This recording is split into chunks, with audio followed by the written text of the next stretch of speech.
साल 2025 चल रहा है, मार्च का महीना है, हम चला रहे हैं Honda QC1 और साथ ही Activa E। अब पहले चला रहे हैं QC1, बाद में चलाएंगे Activa E और इन दोनों ही इलेक्ट्रिक स्कूटर्स को Honda टू व्हीलर्स इंडिया ने 2024 के अंत में लॉन्च कर दिया था। अब ये जो स्कूटर है इसके बारे में हम आपको पूरा विस्तार से समझाएंगे कि ये स्कूटर आपको खरीदना चाहिए, नहीं खरीदना चाहिए, क्या क्या चीज़ें कंपनी ने इसमें ऑफर की हैं, परफॉर्मेंस कैसी है, रेंज कितनी मिलती है और साथ ही इस स्कूटर का छोटा सा कंपैरिजन भी करेंगे ओला S1 एयर से, क्योंकि इस स्कूटर की जो कीमत है ना 90,000 रुपये एक शोरूम, सेम प्राइस पे आपको ओला S1 एयर भी मिल जाता है। साथ ही ये भी समझा देंगे कि ये स्कूटर आपके लिए कितना फ़ायदे का सौदा साबित होगा या आपका पैसा बर्बाद होगा।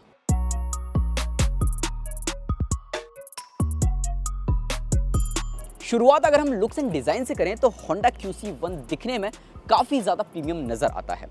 अगर आप इस स्कूटर का जो कलर कॉम्बिनेशन है वो देख रहे हैं तो वाकई काफ़ी ज़्यादा आपकी आंखों को भाएगा। ऊपर की तरफ पियानो ब्लैक फिनिश का इस्तेमाल, नीचे की तरफ मैट ब्लैक फिनिश का इस्तेमाल और यहाँ पर बॉडी कलर आपको देखने को मिल जाता है। ऑल LED लाइटिंग का सेटअप आपको देखने को मिल जाता है, चाहे आप फ्रंट में हेडलाइट देख लो, रियर में टेल लाइट देख लो या इंडिकेटर्स देख लो। इतना ही नहीं, अब दिखने में तो ये काफ़ी ज़्यादा प्रीमियम नज़र आ रहा है, लेकिन ये जो स्कूटर है इस स्कूटर को पूरी तरह फाइबर से बनाया गया है। यहाँ पर भी फाइबर है, यहाँ पर भी फाइबर है, साइड पैनल्स वगैरह हर जगह फाइबर का इस्तेमाल किया गया है, मेटल का इस्तेमाल नहीं किया गया। लेकिन जो भी क्वालिटी कंपनी यूज़ कर रही है वो वाकई काबिल तारीफ़ है, मतलब आपको मज़ा आ जाएगा। अब फ्रंट में अगर आप देखेंगे नीचे की तरफ तो यहाँ पर आपको टेलीस्कोपिक सस्पेंशन मिल जाते हैं, 90 सेक्शन के टायर्स मिल जाते हैं, 12 इंच के टायर्स मिलते हैं, एलॉय व्हील्स आपको देखने को मिल जाते हैं। और साथ ही ये जो स्कूटर है, अब इस स्कूटर की जो लेंथ है वो तो 1.8 मीटर से थोड़ी सी ज़्यादा है, लेकिन जो व्हील बेस है वो आपको 1254 mm का मिल जाता है। और जो स्कूटर है उसे अंडरबोन फ्रेम पर बनाया गया है और इस फ्रेम को काफ़ी ज़्यादा मजबूत माना भी जाता है। इसके अलावा जो सीट लेंथ है वो आपको काफ़ी अच्छी खासी देखने को मिल जाती है।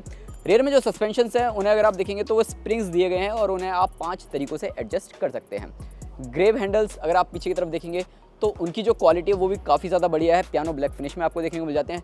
टेल लाइट काफ़ी ज़्यादा बढ़िया नज़र आती है और पीछे की तरफ जो टायर है वो 90-100 सेक्शन का है, 10 इंच का, यानी कि फ्रंट में आपको 12 इंच का टायर मिल रहा है, रियर में आपको 10 इंच का ही टायर मिल रहा है। और फ्रंट में ड्रम ब्रेक मिल रही है 130 mm की, रियर में जो ड्रम ब्रेक है वो 110 mm की आपको मिल जाती है। साइड से दिखने में आपको डिसेंट नज़र आता है और 1.8 मीटर से थोड़ा सा ये ज़्यादा लंबा नज़र आता है। अब जितने भी साइड पैनल्स वगैरह आप देख रहे हैं काफ़ी डिसेंट नज़र आते हैं और जो फिट एंड फिनिश है यहाँ पर भी आपको काफ़ी ज़्यादा बढ़िया लगेगी। और साथ ही अगर हम इस स्कूटर के राइडिंग पोस्चर और एर्गोनॉमिक्स को लेकर बात करें तो ये स्कूटर ना काफ़ी ज़्यादा हल्का है, 89.5 किलोग्राम इसका वेट है और जो इसकी सीट हाइट है वो 769 mm है। तो ऐसे में अगर आपकी माताएं बहनें इस स्कूटर को चलाना चाहती हैं वो ईजिली इसे संभाल सकती हैं, चला सकती हैं। बेहद हल्का ये स्कूटर है और इसका जो ग्राउंड क्लियरेंस है वो भी आपको पर्याप्त मिल जाता है 169 mm का। तो ऐसे में अगर आप थोड़े ऊबड़ खाबड़ इलाकों में रहते हैं, वहाँ पर इसे चलाना चाहते हैं तो वहाँ पर भी आपको कोई दिक्कत नहीं होने वाली है।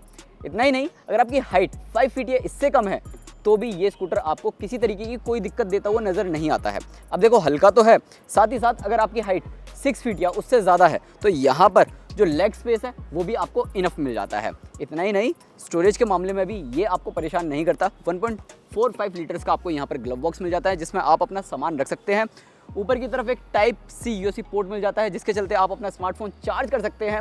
और साथ ही यहाँ पर जो साइड में स्विचेस वगैरह दिए गए हैं उसके चलते आप इसका अंडर सीट स्टोरेज ओपन कर सकते हैं। वो भी ओपन करके दिखाऊंगा, बताऊंगा कि कितना स्पेस मिलता है, लेकिन उससे पहले जो स्विचेस वगैरह हैं उनकी बात कर लेता हूँ। स्विचेस की क्वालिटी काफ़ी ज़्यादा बढ़िया मिल जाती है आपको। यहाँ पर passing switch, high beam, low beam मिल जाता है, हॉर्न मिल जाता है। हॉर्न एक बार बजा के सुना भी देता हूँ। और साथ ही राइट साइड में जो बटन्स दिए गए हैं वो बेसिकली राइड मोड्स के बटन हैं। स्टैंडर्ड और इको 2 ही राइड मोड्स आपको मिलते हैं, बाकी यहीं से ही आप स्टार्ट कर सकते हैं।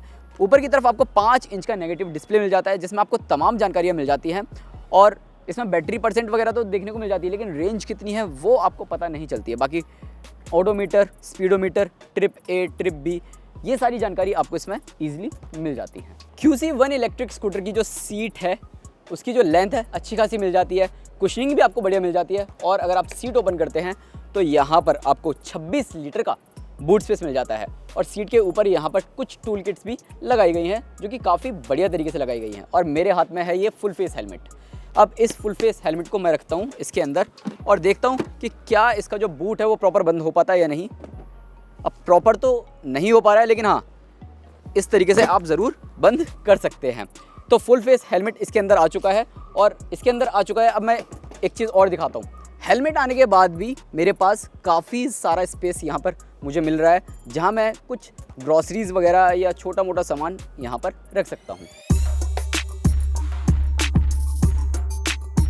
टेक्निकल स्पेसिफिकेशंस एंड परफॉर्मेंस की अगर हम बात करें तो Honda QC1 में आपको 1.5 किलोवाट आवर का लिथियम आयन बैटरी पैक मिलता है, जो कि फिक्स्ड है, आप उसे निकाल नहीं सकते। और इसी बैटरी पैक के साथ आपको BLDC मोटर मिल जाती है, जो कि आपको पावर देती है 2.5 PS।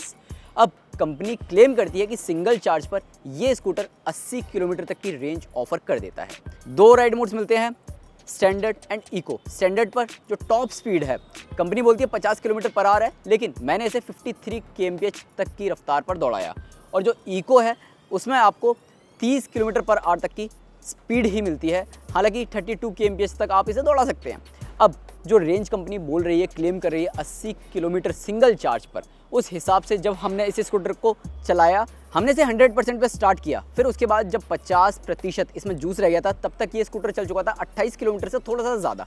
तो आप ऐसे लगा सकते हैं कि अगर 50% पे ये 30 किलोमीटर भी चल रहा है तो 50 पर अगला 30, तो ऐसे में 60 किलोमीटर आप सिंगल चार्ज पर समझो। लेकिन हाँ, ये भी ना डिपेंड करता है कि आप चला कैसे रहे हैं, आपके राइडिंग बिहेवियर पर ये पूरा का पूरा डिपेंड करता है। और जब इस स्कूटर में 30% बैटरी रह जाती है, उससे जब कम जूस रहता है बैटरी में, तो जो स्कूटर की स्पीड है वो बिल्कुल आधी हो जाती है, यानी कि आप 26 किलोमीटर पर आवर की रफ्तार पर ही चला सकते हैं, उससे ज़्यादा आप भगा नहीं सकते। तो ऐसे में कह सकते हो कि थोड़ा स्लो तो ज़रूर है, लेकिन हाँ, जो रेंज है वो आपको 60 से 70 किलोमीटर सिंगल चार्ज पर मिलती है आराम से, और उससे ऊपर भी आप हासिल कर सकते हैं, लेकिन आपको पूरे टाइम इको मोड पर ही इसे चलाना होगा।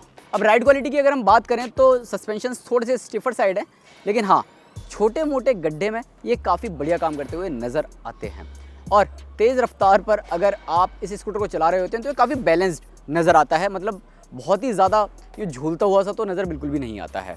और तेज़ मोड़ पर अगर एकदम से मोड़ने की भी कोशिश करते हैं तो आपको ऐसा भी फील नहीं होगा कि आप एकदम से गिर जाएंगे।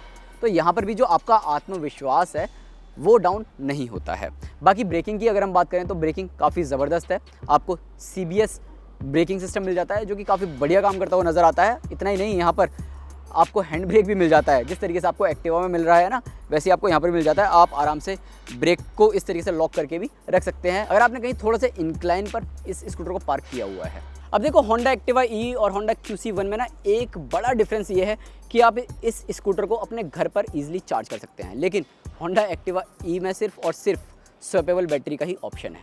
अब इस स्कूटर को अगर आप घर पर चार्ज करते हैं तो 0 से 80% चार्ज होने में मात्र 4.5 घंटे का वक्त लगता है, और वहीं अगर आप इसे फुल चार्ज करते हैं तो लगभग 7 घंटे में ये स्कूटर फुल चार्ज हो जाएगा। ओवरऑल स्कूटर चलाने में बहुत ही ज़्यादा आसान है। अगर न्यू राइडर्स हैं, यानी कि अगर आपकी माता, बहन या गर्लफ्रेंड हाल फिलहाल में स्कूटर चलाना सीखी हैं, तो उनके लिए ये स्कूटर बहुत ही ज़बरदस्त साबित होने वाला है। हल्का है, चलाने में आसान है, ट्रैफिक में चलाओ, हाईवे पर चलाओ, कहीं पर भी आप इसे चलाएंगे तो आपको बिल्कुल भी डर नहीं लगने वाला है। अब थोड़ा सा कंपेयर करते हैं इस स्कूटर को ओला S1 एयर से, क्योंकि दोनों ही स्कूटर की जो कीमतें हैं वो सेम हैं। अब देखो, जो ओला S1 एयर है उसमें आपको ना चीज़ें इसके मुकाबले डबल मिल जाती हैं, यानी कि रेंज भी डबल मिल जाती है, पावर भी डबल मिल जाती है, और जो परफॉर्मेंस है वो भी डबल मिल जाती है, बेहतर आपको स्क्रीन मिल जाती है, डिज़ाइन भी आपको ठीक ठाक मिल जाता है। तो ऐसे में अगर आपके दिमाग में ये आ रहा है कि Honda QC1 क्यों खरीदें, इससे अच्छा तो ओला S1 एयर खरीद लें, तो देखो, अगर आपको पावर वगैरह ये सारी चीज़ें ज़्यादा चाहिए तो ऑब्वियस सी बात है आप ओला S1 एयर की तरफ जा सकते हैं। लेकिन अगर आपको एक रिलायबल स्कूटर चाहिए, आप चाहते हैं कि एक बार पैसा लगाएं, बार बार पैसा लगाने की ज़रूरत ना पड़े, आप चाहते हैं कि आपका स्कूटर बार बार सर्विस सेंटर्स पर खड़ा ना रहे, तो ऐसे में Honda QC1 आपके लिए फ़ायदे का सौदा साबित हो सकता है। हाँ, मानते हैं स्कूटर की रेंज कम है, पावर कम है, लेकिन जिस हिसाब से कंपनी ने इसमें फिट एंड फिनिश दिया है, डिज़ाइन दिया है, और साथ ही कंपनी जिस हिसाब से वारंटी ऑफर कर रही है 3 साल और 50,000 किलोमीटर की, वाकई सेगमेंट में इस स्कूटर को अलग बनाती हैं। ओवरऑल आप बताओ, आपका क्या कहना है इस Honda QC1 को लेकर। और हाँ, वीडियो पसंद आया हो तो लाइक करें, शेयर करें, और चैनल पर पहली बार आए हैं तो सब्सक्राइब करना ना भूलें, क्योंकि आपको Honda Activa E का भी एक डिटेल्ड रिव्यू मिलने वाला है।